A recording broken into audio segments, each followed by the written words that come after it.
Tim, do you want to kick us off? Yeah, sure. Hi Renee, I want to circle back to two things you mentioned recently. One, after the Real Madrid game, you said sometimes a coach has to decide what type of half-time team talk they're going to give. And you've talked a lot about momentum recently, and those two things were kind of going through my mind because the Liverpool goal kind of comes out of nowhere, but it really killed the momentum, it felt like. And I wondered what your half-time team talk was like today. The firmest it's ever been. I wasn't happy after the first half. I think no one was. So I was really clear with that we had to higher our standards for the second half. Intensity wasn't high enough. Ball speed wasn't high enough. Positioning wasn't early enough. Not enough of the ball movement. So I was really firm at halftime. But everyone agreed. The players agreed. If I talk about momentum. It's something like you can't control 90 minutes and you can't say I'm going to play a 90-minute game and I'm going to have momentum for 90 minutes. There's so much more to it. There's an opponent that wants to do things as well. What we have to get better at is the way we react when we concede the goal. For example, those are key events and games, and how do you move on? What's our strategy after those moments? Because I think we also after our own goal, we lose a little bit of intensity in everything we do. We get comfortable. We find more backwards passes instead of forward passes, and that's how you kind of put yourself into a situation that gets hard. Because we said we wanted to spend time in their half as much as possible and suffocate and stack attacks, which I think we did much better in the second half. But first half we play ourselves into our own half, and that's where we make it hard for ourselves. So, but much better second half. And I wanted to ask about Stina as well, who I feel like some attackers are volume players. In terms of Stina, she's not always as clean as she could be in the penalty area. Sometimes she's offside a bit too much, but she gets lots and lots and lots of shots, and she got lots of shots today and really made the difference. And I wondered, what is it about her mentality, I guess, to forget some of the missed chances and things like that? Yeah, I've known Stina for so long, and I know that that's been hard for her earlier in her career when she was younger to come back from those moments and just go to the next action with as much belief and conviction. I think that's what she did today. She's such a mature person now and football player. But if you look at everything she creates, we don't reward ourselves early, I think, with the chances she creates or the spaces she creates. But in the end we do it. I think it's 87th minute or something. But the disruption she creates in the back line is just not only for herself to create things, but also for the team to get spaces elsewhere. Hello? Yeah, I wondered if you've been tempted at all to go to a back three at some stage, because when Liverpool scored their goal, it felt like the Red Sea parted. It just suddenly felt like there was a massive gap in the middle. And I wondered if you were tempted at all to bring on another centre-back earlier on. You mean in the second half or in the first half? Yes. Already? Second half. Yeah, so we did go to a 5 with Leah Williamson the last couple of minutes. It's always a decision, because if your structure is good and you have a pressing system and a system in mid and low block with a back 4, if you go to a back 5, it always means change, and you need to do things differently on the pitch. So we always try to find the right moment of when do we do it, do we need to do it. But we had Leah Williamson ready. She could have gone on in midfield as well to keep the back 4 intact, but those last couple of minutes when they started to stack numbers and Clark had a couple of long throws, we thought it was the right decision to go to back 5. So when Kim came on, it seemed to settle things down a little bit. Were you tempted to bring on Leah Williamson as well? No, not today.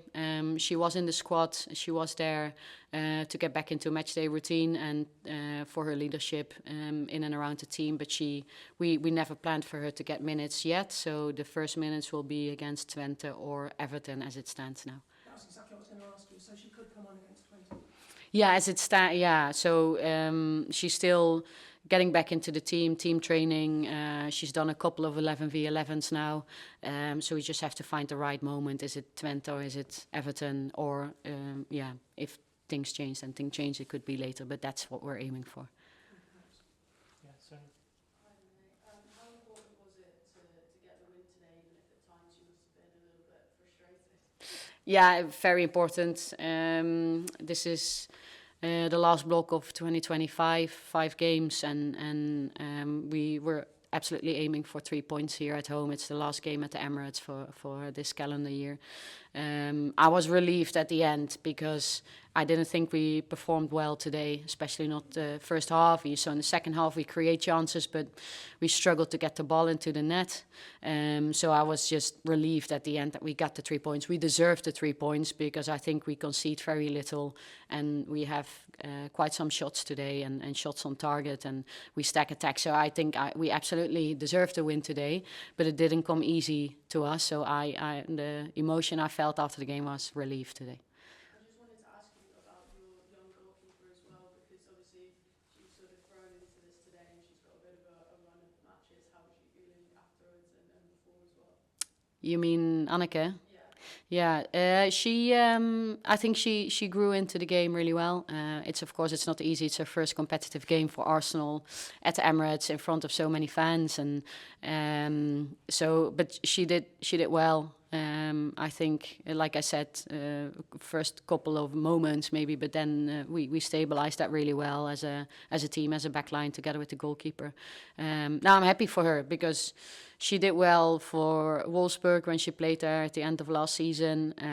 There's of course high competition on the goalkeeper position for us with Daphne, who's been brilliant as well. But Neki has shown that she's ready now and she's taking her chance now while it's opening up. So that's really positive. Any others? Max? Hi Renee, congrats on the win. I wanted to ask about Olivia Smith.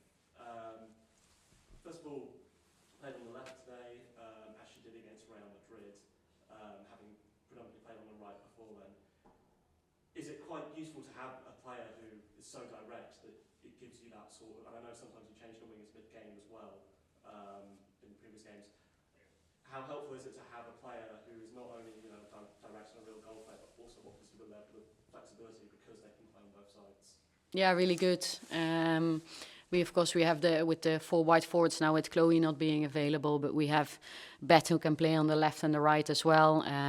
Foord is definitely at her best on the left side. So we have some flexibility, versatility. We also said ahead of this game with Liv starting on the left, that there was going to be, they didn't have their normal fullback in the squad, so we knew that this is something we can exploit with 1v1s.